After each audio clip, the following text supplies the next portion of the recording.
Estamos en la carta a los romanos con el estudio expositivo que ya venimos desarrollando. Si tenés tu Biblia, entonces en el capítulo 6, desde el 5 hasta el 11, por supuesto no lo haremos todo de una vez, vamos a fraccionarlo en dos partes, pero comencemos con una lectura.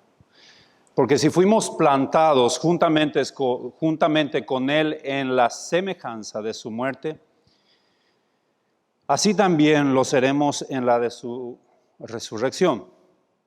Sabiendo esto, que nuestro viejo hombre fue crucificado juntamente con Él, para que el cuerpo del pecado sea destruido, a fin de que no sirvamos más al pecado.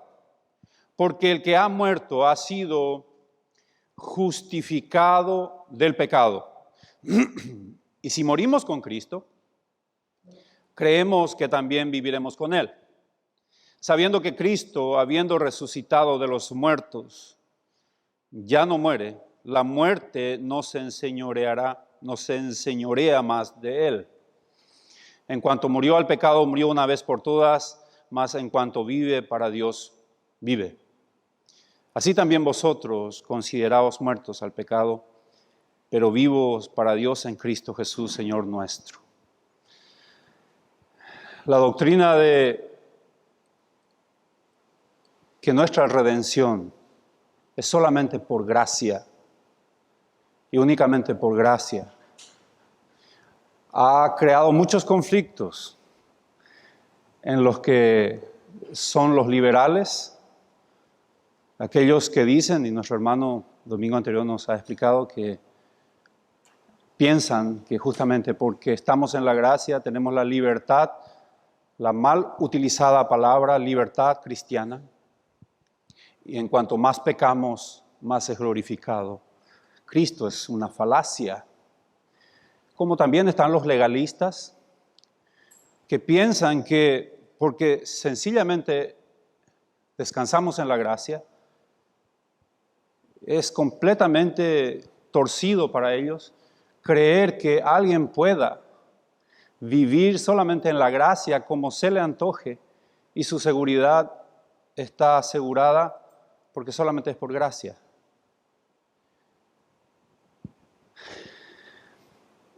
Es un punto difícil en el cual las iglesias e incluso los pastores desprovistos de toda instrucción se pasean como que desorientados. Es lógico, y acá una analogía, no sé si es la apropiada, pero como una introducción quisiera entrar en este punto. Es lógico vivir en una vida consecuente a lo que decimos que somos. Pero la verdad, ¿es necesario vivir consecuentemente? Estoy hablando como cristiano, ¿verdad? Si la salvación es gratuita, entonces ¿para qué me voy a esforzar? ¿No sería el esfuerzo la negación de esa gracia? De hecho, todo ha sido pagado. Entrada. Estamos hablando, hipotético, en la idea de una casa. La entrada, las mensualidades, incluso los muebles y los gastos mensuales. Pero si decimos que queremos vivir en la casa, tenemos que vivir en ella.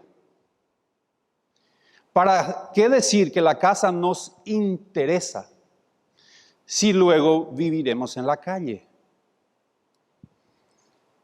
Si hiciéramos esto, estaríamos demostrando que nuestro pretendido interés en la casa es una mentira. Cristo no solo ha pagado la entrada a la vida cristiana, ha pagado todo, las mensualidades, los impuestos, los muebles, todo, absolutamente todo. Nosotros somos incapaces de vivir la vida cristiana sin el poder del Espíritu Santo. Entonces, si por acaso nos negamos a vivir por el Espíritu y persistimos en vivir según la carne, al final es de cuestionar si realmente somos de la casa.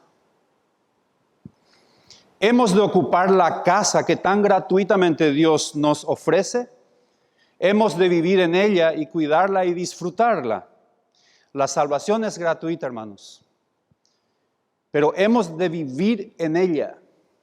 Y si diciendo que somos salvos, no vivimos conforme a la salvación,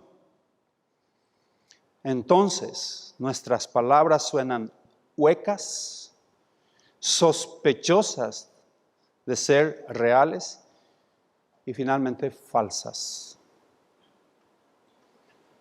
Usted dice que vive en esa casa, pero tiene apariencia de mendigo y duerme en la calle. Usted dice que es cristiano, pero lo que usted está diciendo no es consecuente como usted vive. Versículo 4, solo para introducirnos. Porque somos sepultados juntamente con Él para muerte por el bautismo, a fin de que como Cristo resucitó de los muertos por la gloria del Padre, así también nosotros andemos en vida nueva. La Biblia está llena de ilustraciones que de alguna manera describen la vida nueva espiritual del creyente. Están llenas, por citar algunas. Desde el Antiguo Testamento, por supuesto. Ezequiel 36, no hace falta que lo busques. Dice que tenemos un corazón, tendríamos un corazón nuevo.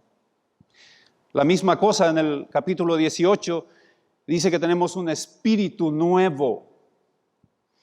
En Salmo 40 incluso habla de la vida como una canción nueva. Apocalipsis en el capítulo 2 menciona de que tendríamos un nombre nuevo. Corintios, que tal vez lo conozcamos de memoria, somos llamados criaturas nuevas, en el capítulo 5. Y Efesios 4 dice que somos un nuevo hombre. Gálatas menciona que somos una creación nueva. Está lleno, curte la idea de un hombre nuevo. El sermón de esta mañana,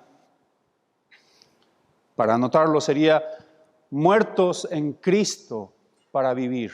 Te invito a que hagas una lectura pausada cuando estés quieto y vas a encontrar desde el capítulo 6, en el capítulo 6, solamente entre el versículo 5 y el versículo 11, más de 11 veces la palabra morir, muerto, murió. Evidentemente, hay algo que Pablo está queriendo decirnos y que algo en nosotros murió en Cristo. Esta verdad de que la misteriosa unión con Cristo es una misteriosa unión, estamos unidos. Nos ha enseñado el hermano los domingos anteriores en el bautismo. En su muerte trae vida y por supuesto de manera inevitable también una forma nueva de vivir. Porque si fuimos plantados, versículo 5, juntamente con Él, unidos, plantados, injertados, es la palabra, en la semejanza de su muerte, así también lo seremos en la de su resurrección. Podríamos decir en términos más fácil, ya que fuimos plantados con Él por su muerte, simbolizado en el bautismo, injertados, no soy parte, pero ahora estoy en Él, Cristo está en mí, yo estoy en Cristo. Lejos, dice Pablo, esté de mí gloriarme, sino en la cruz de nuestro Señor Jesucristo, por quien el mundo me es crucificado a mí y yo al mundo. Esto lo dice en Gálatas capítulo 6. La Biblia establece que no podemos estar incorporados, injertados en Cristo para efectos de la justificación por su cruz, sin que esto traiga consecuencias en la vida posterior. Es imposible. Capítulo 5 de 2 de Corintios, en el versículo 15, Pablo se dirige de esta manera a los corintios. Y por todos murió, refiriéndose a Cristo, por supuesto, y su muerte, para que los que viven ya no vivan para sí, sino que aquel que murió y resucitó por ellos. De manera que nosotros de aquí en adelante, de este punto de mi vida en adelante, a nadie conocemos según la carne, y aún así a Cristo y aún si a Cristo conociésemos según la carne, ya no lo conocemos así. Ha cambiado nuestros valores, nuestros pensamientos, nuestras prioridades.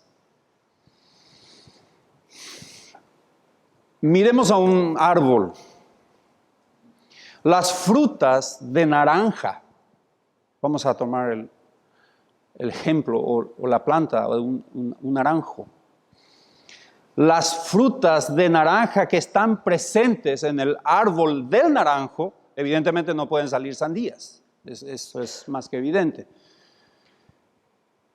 No es solo una evidencia de que esté viva. Esta es una evidencia innegable de que es una planta de naranjo. Y no solo que es un naranjo, sino que es una prueba innegable de nuevo de que está con vida. La verdad, las frutas de este árbol son el producto por el cual este naranjo existe. ¿Podés entender la analogía? Los frutos denotan qué tipo de árbol somos. De hecho, el fruto que estaríamos dando realmente es el propósito por el cual estamos vivos.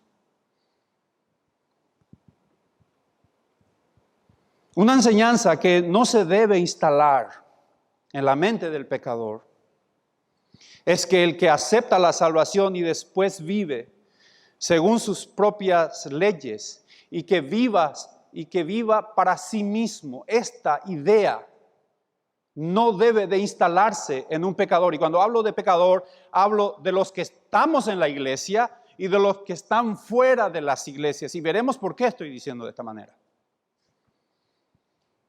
¿Por qué?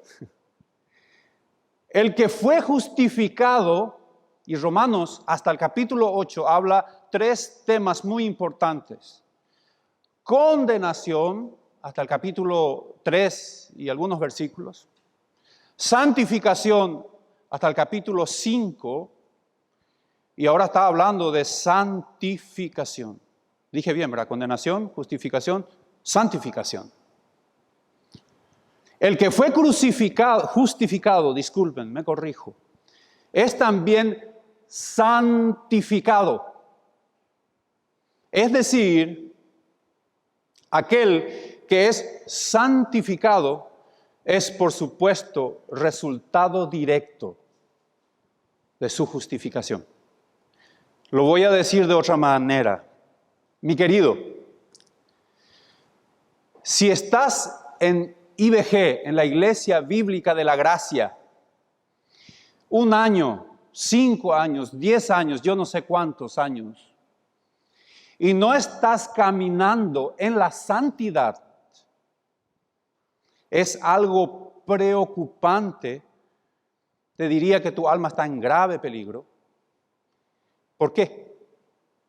Porque tu alma se está yendo al camino, o está yendo camino al infierno, con tu membresía de la iglesia y todo.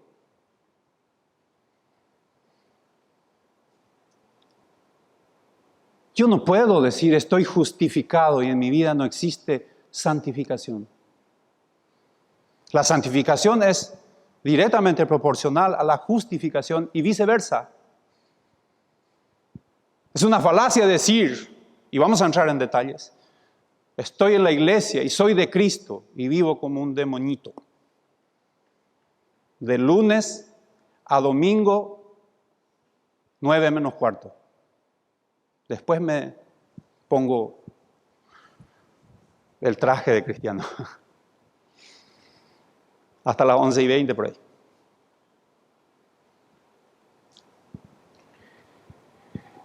Esta es una de las contradicciones tan fuertemente ubicada en la creencia de los pecadores. Es una dicotomía, son puntos divididos, significa dicotomía.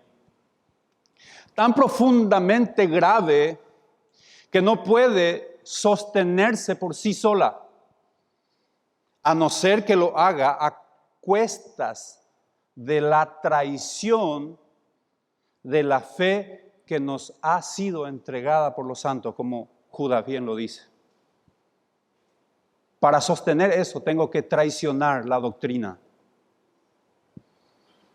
Eso, hermanos, nos compromete en una vida testimonial. Versículo 6.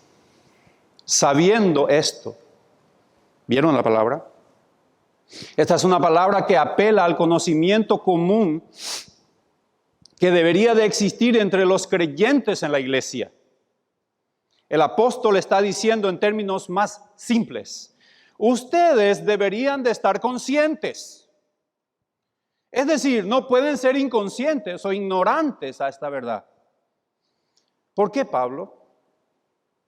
Porque ahora todos ustedes tienen una vida nueva, una esperanza nueva, un corazón nuevo y una fuerza espiritual nueva e incluso un amo nuevo.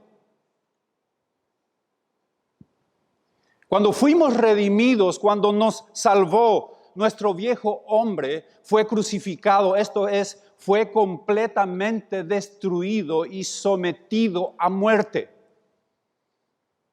La palabra viejo que vos encontrás ahí y en cualquier parte de las referencias, refiriéndose al hombre no justificado, al hombre que se rebela contra Dios en rebeldía.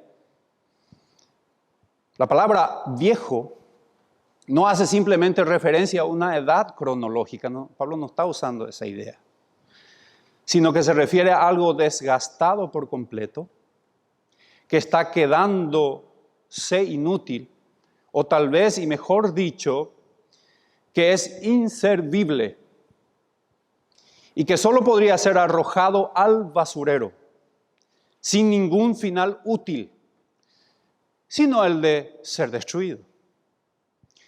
Gálatas capítulo 2, 20, y tal vez es el versículo que alguna vez fue uno de los primeros versículos que hemos aprendido. Con Cristo estoy juntamente crucificado. Mi viejo hombre, mi viejo yo, porque la palabra yo allí es ego,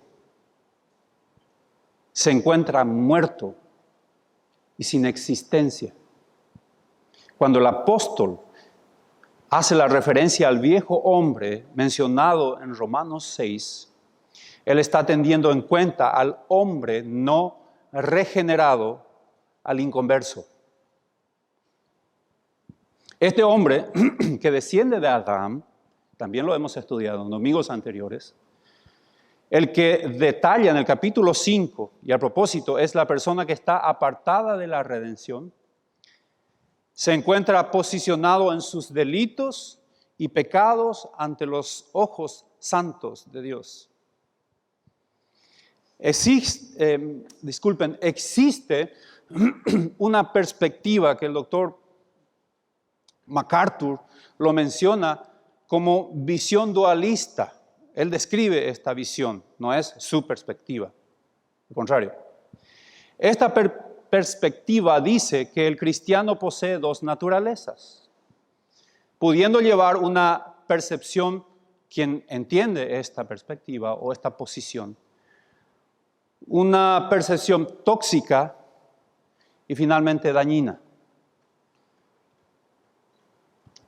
Ellos dicen que no importa mucho lo que uno hacer, o puede llegar a hacer o ser.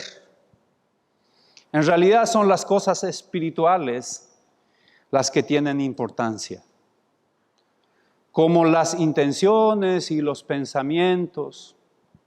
En realidad, dicen ellos, esto es lo gravitante y lo verdaderamente importante. Voy a tratar de decirlo de otra manera.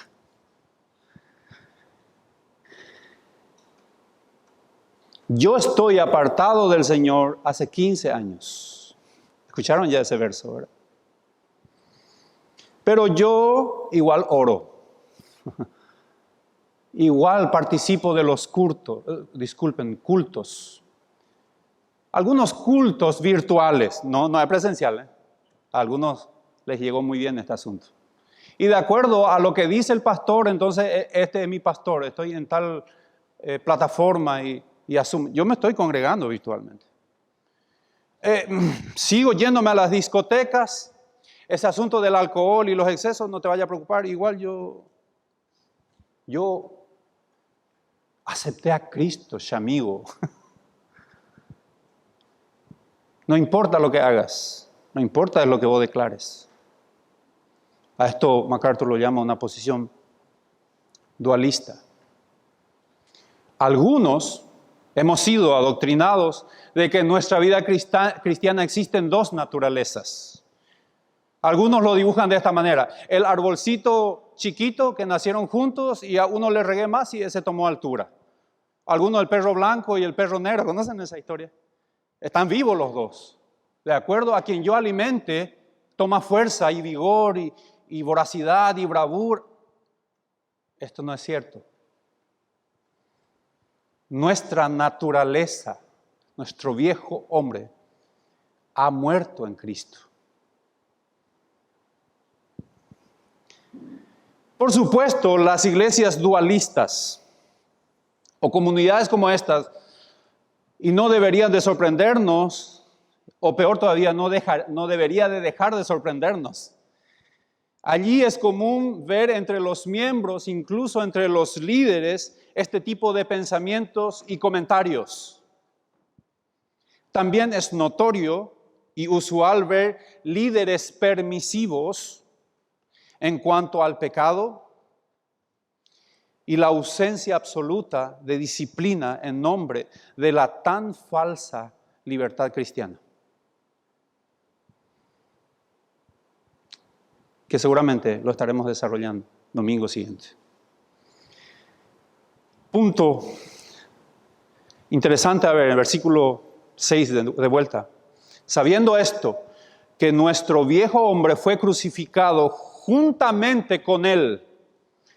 Estoy seguro que alguna idea debería de la mayoría de nosotros comprender qué es la muerte por crucifixión. Algo sabemos. Es una agonía, es una manera tortuosa de morir. Se padecen dolores, ausencia soledad y muchos detalles más. Pero por sobre todas las cosas entendemos que el resultado que se espera cuando se está ejecutando a alguien con la cruz, en este caso la víctima, es lograr la muerte del tal. Y a propósito, los que iban en la cruz eran los delincuentes y los criminales de alto calibre. Ellos no iban ahí por una cuestión de moda. El propósito era matarlos.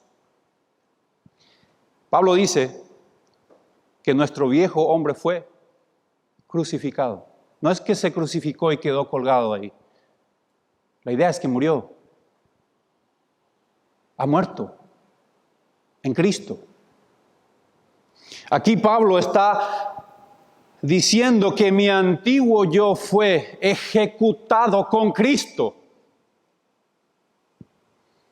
Ahora Dios ya no me trata a mí como un culpable. ¿Podés entender esa gran verdad eterna? De hecho, el culpable ya fue ejecutado con la muerte de Cristo en la cruz. Eso es gracia, hermanos. Efesios capítulo 4, sí te pido por favor que me acompañes sin perder Romanos 6. Mas vosotros, dice en el verso 20, no habéis aprendido así de Cristo.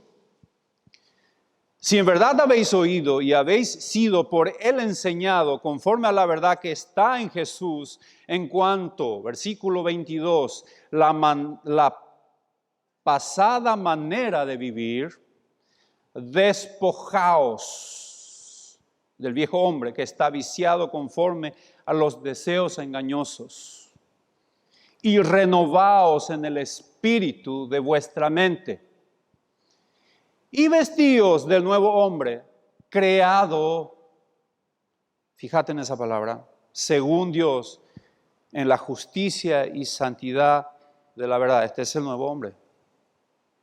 El viejo hombre ya ha muerto. El viejo hombre ya ha sido ejecutado en Cristo. ¿Pudiste ver la última palabra donde dice según? La palabra es conforme o a medida, de acuerdo a la semejanza de Dios mismo.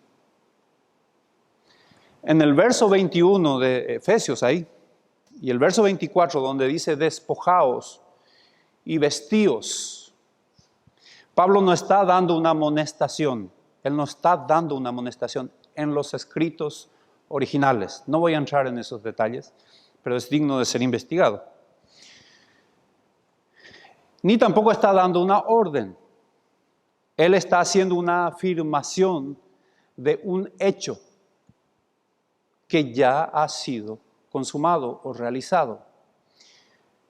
Martin Lloyd-Jones lo traduce de esta manera: no sigan viviendo como si todavía fueran ese viejo hombre, porque ese viejo hombre ha muerto. No sigan viviendo como si todavía estuviese allí. Interesante manera en que este puritano lo parafrasea. De hecho, coincide totalmente con el razonamiento que Pablo está mencionando y está argumentando en el verso 22 de Efesios siempre. En cuanto a la pasada manera de vivir, despojaos del viejo hombre que está viciado conforme a los deseos engañosos. Aquí no se trataría de una orden o un mandato, de nuevo, insisto, para rechazar las órdenes o dictámenes del viejo yo, acerca del cual Pablo acaba de declarar que ya está crucificado y muerto. Por lógica, ¿cómo podría dictar órdenes si ya está muerto? ¿Se entiende? Es algo obvio. Y si tenemos un mandamiento, en todo caso, si lo querés interpretar así, sería que ya no sigamos los hábitos, pensamientos o memorias pecaminosas, como si hubiesen todavía estado bajo la autoridad del vil y malvado pecado. Gálatas 5, en el verso 24, otra vez Pablo dice: pero los que son de Cristo han crucificado la carne con sus pasiones y deseos. Aunque parezca obvio y torpe lo que voy a decir, no dice, pero los que son de Cristo han crucificado la carne sin sus pasiones y deseos. No dice eso. Porque entonces estamos en un problema. Estamos diciendo otra vez que el viejo hombre está vivo junto con el nuevo hombre. Y Pablo no está enseñando esto. han muerto. Pablo está afirmando de manera contundente, como lo hace en Colosenses, en el capítulo 3, que el despojarse del viejo hombre es una acción concluida, un hecho ya culminado. Esto dice Pablo, dice, esto ya está hecho.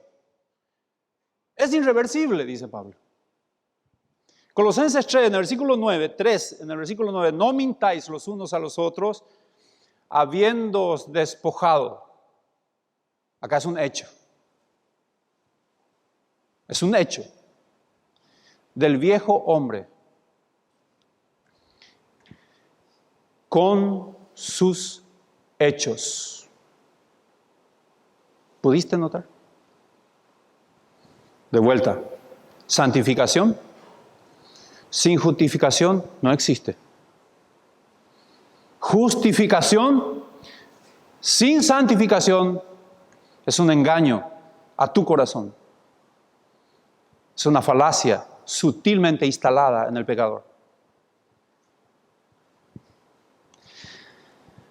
Lo que él está transmitiendo es que todo creyente en cualquier nivel de madurez que se encuentre, sea meses, años, décadas, puede con certeza afirmar que ya se ha despojado de su viejo hombre con sus hechos pecaminosos.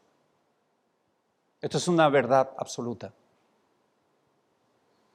No es que una parte murió y se está desintegrando de a poco. Eso no es cierto. Con la misma lógica, podríamos entender que el nuevo hombre de este creyente en Cristo ya se ha renovado a la medida de Dios, el Dios que lo creó de nuevo. De vuelta, versículo 6, disculpen. Para que el cuerpo del pecado sea destruido. ¿Encontraste esa porción? Ese conjunto de palabras ahí. Para que el cuerpo del pecado sea destruido. La siguiente verdad que Pablo está mencionando en el versículo 6 sobre la nueva y vieja, escuchen la palabra, disposición, no naturaleza, disposición. No estoy diciendo la nueva y vieja naturaleza. No es tal cosa.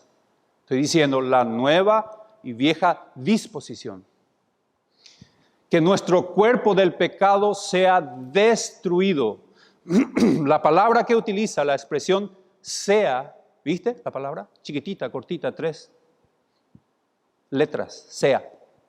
Destruido. El apóstol no está dando una idea a la posibilidad de destrucción o de ser destruido en tiempo futuro. Él no está dando esa posibilidad. Es una forma idiomática que afirma un hecho existente. Es una realidad consumada. Podríamos decir de otra manera que nuestra muerte al pecado en la cruz con Cristo arroja un resultado, y es que nuestro pecado queda destruido. Es notable cómo el apóstol Pablo utiliza palabras y conceptos reiterativos. Él usa sinónimos para dar a entender y, por supuesto, no dejar puntos grises o ambigüedades, cosas confusas, lo que estoy queriendo decir. Es decir, el pecado está muerto, esto es crucificado. Y es obvio que el pecado también está destruido. La palabra destruido, que podemos ver ahí, es catargeo en el original y no significa aniquilado. No significa terminó, se esfumó, no es esa la palabra. Significa literalmente dejar inoperante. Está allí, pero está inoperante. ¿Se entiende? O invalidar. Es un documento, pero no tiene validez. Es dejar enteramente inmóvil. Es anular su poder de control o eficacia. Ese es el término. Muchos ejemplos bíblicos nos ilustran el uso de esta palabra. Solamente en Romanos, en el capítulo 3, verso 3, y no hace falta ir, dice hacer nulo. Es esa palabra. En el versículo 31, del capítulo 3, dice invalidar. Es la misma palabra. Y en el 7.2 dice quedar libre. Es la misma palabra.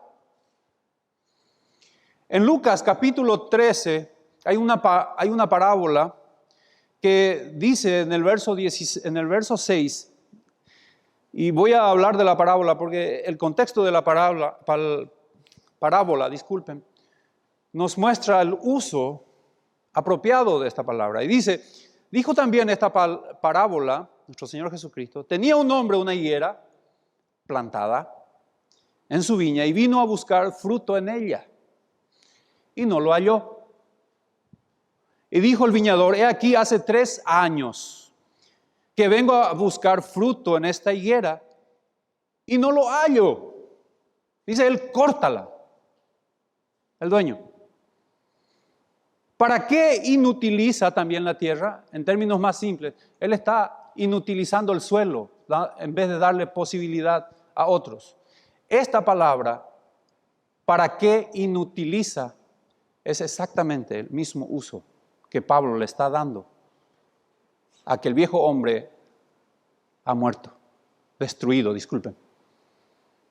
El viejo hombre está ahí como ese árbol, destruido, inutilizando lo que está en su entorno.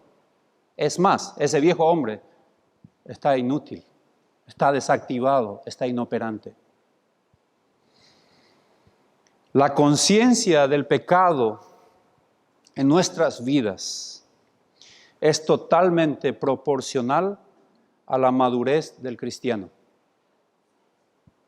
El nuevo nacimiento en Cristo, como resultado de la muerte del ego, del yo viejo, el yo pecaminoso, pero de ninguna manera la Biblia nos enseña que trae como resultado la muerte a la carne y sus implicaciones.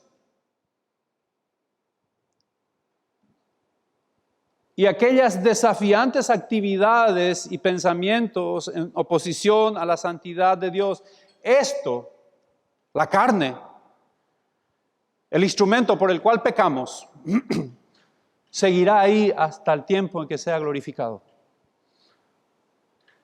Hermanos, nosotros en el momento que fuimos unidos con Cristo, nuestro viejo hombre ha muerto, pero esta carne sigue viva hasta el último día. Esta carne que al nuevo hombre lo hace sudar frío cuando estás frente a una tentación, está esa tentación allí operante en esta carne que no hace otra cosa sino ser una herramienta de pecar muchas veces, por el hábito, por el paladar que hemos afinado para saborear ciertos pecados que tal vez el paladar tuyo no es el mismo al mío, pero algún hábito hemos desarrollado y eso allí va a permanecer querido hasta el día que nuestro cuerpo sea glorificado. Pero el viejo hombre fue crucificado en Cristo, no tiene poder sobre el nuevo hombre.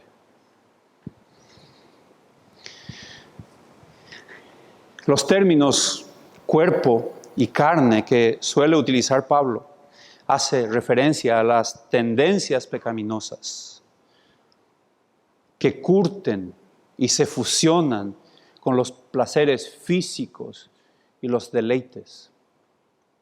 En el capítulo 8 de Romanos, verso 10, Pablo dice, pero si Cristo está en vosotros, el cuerpo en verdad está muerto por causa del pecado.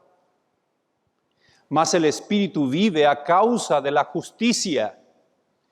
Y si el Espíritu de aquel que levantó de los muertos a Jesús mora en vosotros, el que le levantó de los muertos a Cristo Jesús vivificará también vuestros cuerpos mortales por su Espíritu, que mora en vosotros. Porque si vivís conforme a la carne, moriréis. Mas si por el Espíritu hacéis morir las obras de la carne, viviréis.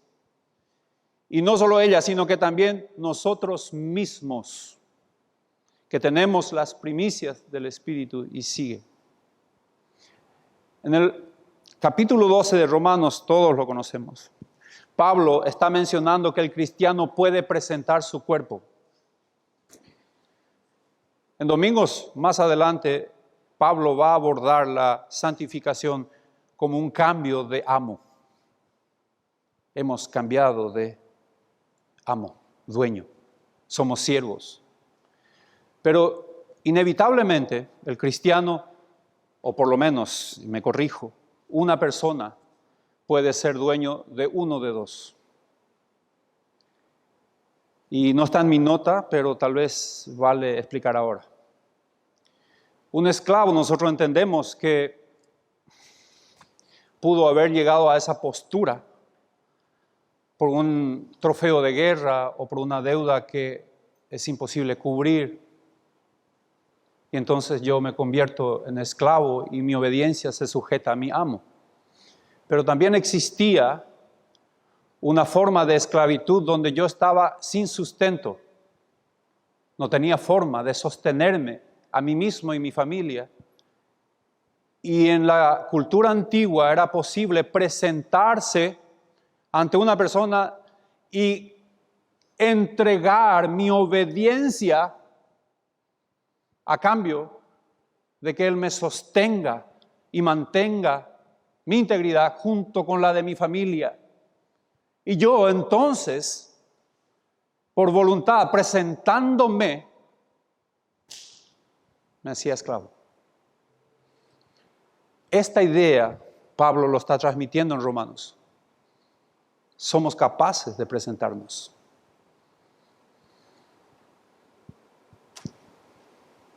Nosotros no somos obligados a servir a nuestro Señor. Somos llevados por la gracia.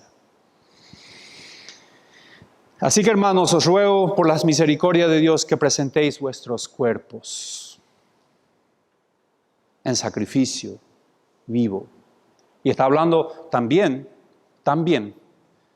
de las ofrendas que eran llevadas. Yo llevo un sacrificio. El apóstol no está mostrando que el cuerpo tiene, el apóstol nos está mostrando que el cuerpo tiene la capacidad de realizar cosas buenas. De hecho, fue creado con el potencial de realizar cosas buenas únicamente. Para eso fue creado el cuerpo. El pecado, aparte de engañar, es un amo malo. Él es un tirano. El dolor y el sufrimiento que ejerce y se aplica sobre una persona, en este caso sobre el cristiano, ya han sido reducidos. Los policías en las noticias, cuando lo toman a un criminal o un delincuente, usan ese término. El delincuente fue reducido. El viejo hombre fue reducido. Está inoperante. Totalmente, no parcialmente. Nuestras debilidades e instintos que por años han sido ejercitados en crear hábitos y apetitos a pecar. Y me refiero a cualquier pecado que se convierta en tu debilidad, en mi debilidad, en nuestra debilidad. Tienen la capacidad de aflorar con las tentaciones del enemigo, Satanás mismo. Estas son visibles con facilidad cuando se vive apartados de la palabra de Dios y el poder santificador del Espíritu Santo. Parece redundante la palabra. El poder santificador del Espíritu Santo. Es una creación que está redimida, este nuevo hombre. Es santa, pero por poco tiempo sujeta a un calabozo que es la carne que no fue redimida. Es evidente que mientras estemos todavía esperando ese momento de glorificación, estaremos entablando combates. Pablo da exhortaciones a los hermanos en Roma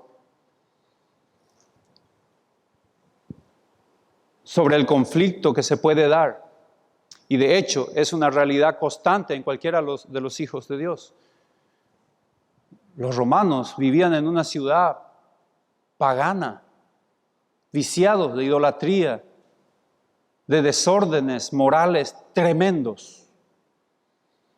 Y Pablo se estaba dirigiendo a estos hermanos, diciéndole, todos esos desórdenes, todo ese paganismo ha muerto en Cristo. En el verso 19 dice, capítulo 6, hablo como hermano por vuestra humana debilidad, que así como para iniquidad presentasteis, el mismo término, vuestros miembros para servir a la inmundicia y a la iniquidad, así ahora. Para santificación, presentad vuestros miembros para servir a la justicia. Versículo 6, de vuelta, la última porción del versículo 6, a fin de que no sirvamos más al pecado. Pablo muestra en esta porción, en este versículo, haciendo referencia a la naturaleza vieja y la naturaleza muerta, que ya no sirvamos más al pecado. De nuevo, y como en la anterior palabra, Pablo no deja nada a la interpretación gris, algo confuso. Ni la posibilidad de no ser, y de que no exista en el cristiano la idea de la posibilidad de no servir, de servir al pecado, en un hecho probable, como algo fortuito, que ya no sirvamos más, como si fuese una posibilidad nomás para el cristiano no servir. Él no está diciendo eso. Pablo, de manera firme y contundente, menciona la forma idiomática de expresión en los versos 17 y 18 otra vez. Pero gracias a Dios que aunque erais esclavos del pecado, habéis obedecido de corazón a aquella forma de doctrina a la cual fuisteis entregados, y libertados del pecado vinisteis a ser, tiempo presente, constante. No es una posibilidad. No existe un punto donde el cristiano dice, es posible que yo viva en santidad después de esto. Los dos versos muestran la clara y absolutamente firme postura que un creyente, la esclavitud fue abolida y desdibujada. Dicho de otra manera, fue rota, descompuesta, ya no sirve. Y que desde ese hecho la esclavitud se convierte en una cosa del pasado. Tu esclavitud al pecado querido forma parte de tu historia, no tu realidad. En Cristo.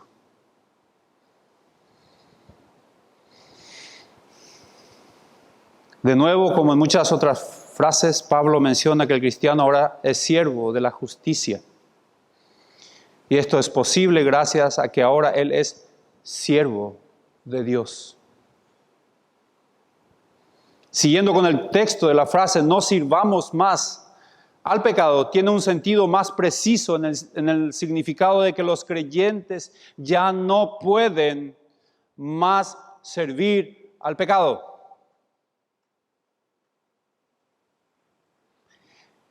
Esto ya lo pudimos ver y no está diciendo que el creyente no sea capaz de cometer pecado.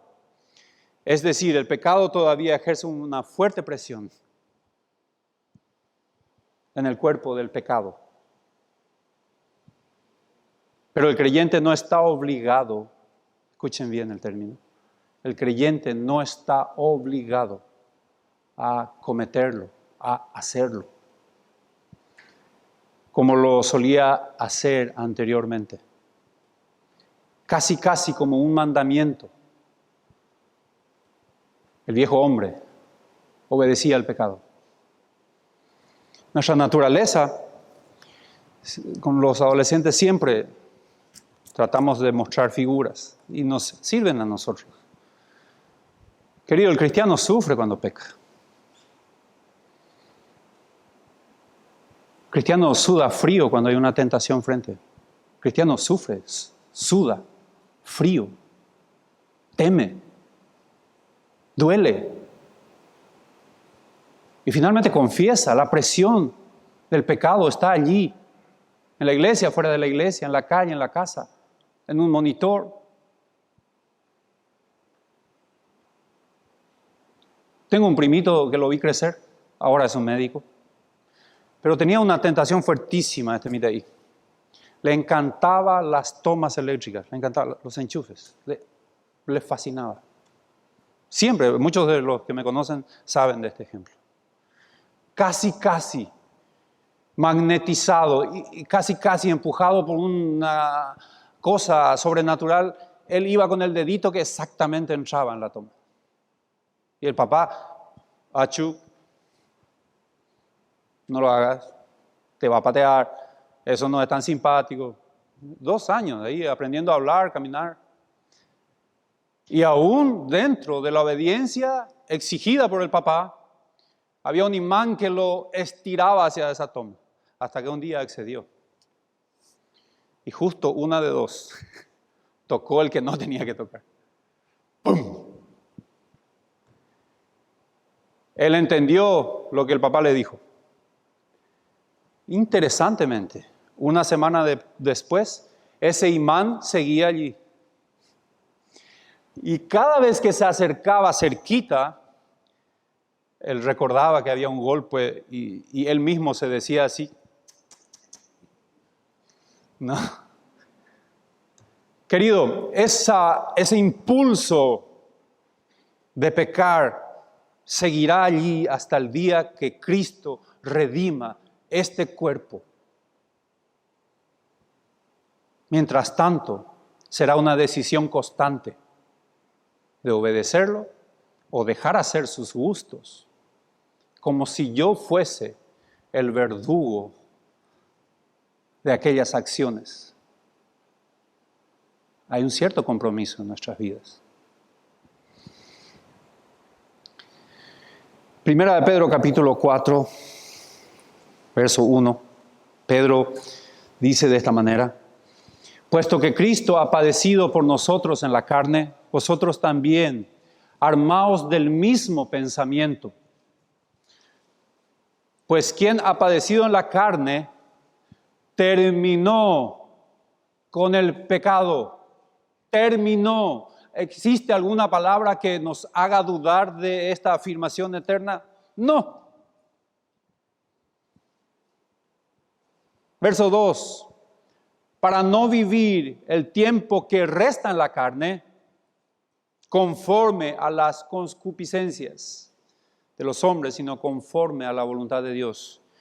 Por favor, mi querido, es importante notar que Pedro no está diciendo y afirmando que el cristiano se desplaza por donde va, como si él estuviese sin pecado alguno. Yo soy un cristiano. No.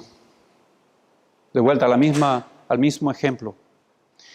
Las dificultades que podrían aparecer en el cristiano son tan reales que Pedro mismo, de manera casi irónica, en el versículo 15 de ese mismo capítulo 4, menciona a los hermanos: así que ninguno de vosotros padezca como homicida, o ladrón, o malhechor, por entrometerse en lo ajeno.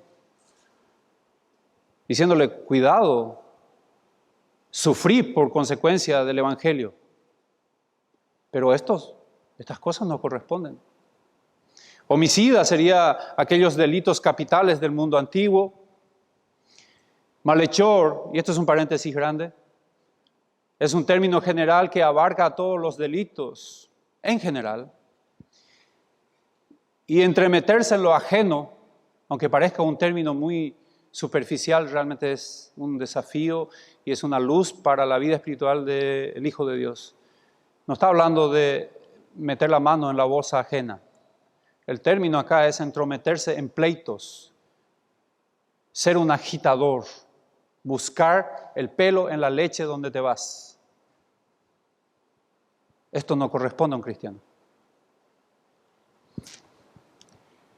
Pero si alguno padece como cristiano, no se avergüence, sino glorifique a Dios por ello. Concluyeron, hermanos, los creyentes del siglo I, primer siglo, se referían unos a otros como santos o como hermanos. Casi al final del siglo I, y ya por manos de Pedro, disculpen, aparece la palabra cristiano. Pero antes se referían a los santos o los hermanos. Y Pablo, de manera muy reiterativa, dice a los que están en Cristo, en Cristo, en Cristo, en Cristo. Pero en ningún momento en ningún punto de sus 13 cartas a Pablo vas a encontrar que Pablo usa la palabra cristianos. No lo usa.